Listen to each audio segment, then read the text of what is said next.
क्या हमारी जिंदगी पहले से लिखी हुई है या हम खुद अपनी कहानी लिखते हैं? यह सवाल सदियों से पूछा जा रहा है। क्या सब कुछ भाग्य तय करता है या हमारे कर्म? कुछ लोग कहते हैं जो किस्मत में लिखा है वही होगा। अगर सफलता मिली तो भाग्य, अगर असफलता मिली तो भी भाग्य। लेकिन जरा सोचिए, अगर सब कुछ पहले से तय है तो मेहनत करने का क्या मतलब? पढ़ाई क्यों करें? नौकरी क्यों ढूंढें? सपने क्यों देखें? अब दूसरी तरफ देखिए, कर्म का सिद्धांत कहता है जैसा बोगे वैसा काटोगे। आज जो मेहनत करोगे कल उसका फल मिलेगा। अगर एक छात्र रोज मन लगाकर पढ़ता है और दूसरा समय बर्बाद करता है तो क्या दोनों का परिणाम एक जैसा होगा? नहीं। यहाँ कर्म काम करता है, लेकिन सच शायद इतना सीधा भी नहीं है। मान लीजिए दो लोग हैं, दोनों मेहनत करते हैं, फिर भी एक को जल्दी सफलता मिलती है, दूसरे को देर से। क्यों? यहीं पर लोग भाग्य की बात करते हैं।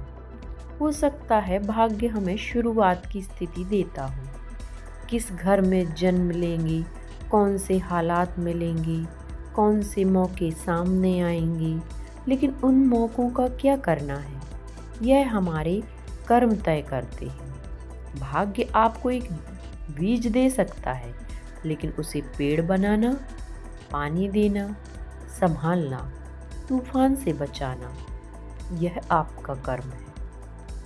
अगर आप बीज को अलमारी में रख दें और कहें अगर किस्मत होगी तो पेड़ बन जाएगा, तो क्या वह पेड़ बनेगा? नहीं। शायद भाग्य और कर्म दुश्मन नहीं है, शायद वे एक ही सिक्के के दो पहलू हैं। भाग्य रास्ता दिखा सकता है, लेकिन चलना आपको ही पड़ता है। भाग्य मौका दे सकता है, लेकिन तैयारी आपकी होनी चाहिए। कभी कभी चीज़ें हमारे नियंत्रण में नहीं होती। बारिश कब होगी, कौन हमें समझेगा, कौन साथ छोड़ेगा, लेकिन एक चीज़ हमेशा हमारे हाथ में है, हमारा प्रयास, हमारा रवैया, हमारा निर्णय। अंत में सवाल यह नहीं है कि भाग्य बड़ा है या कर्म। असली सवाल यह है आप आज क्या चुनते हैं। क्योंकि अगर कर्म नहीं करेंगे तो अच्छा भाग्य भी बेकार है, और अगर कर्म करते रहेंगे तो शायद भाग्य भी एक दिन आपके पक्ष में हो जाएगा। तो बताइए, आप किस पर ज़्यादा भरोसा करते हैं, भाग्य या कर्म?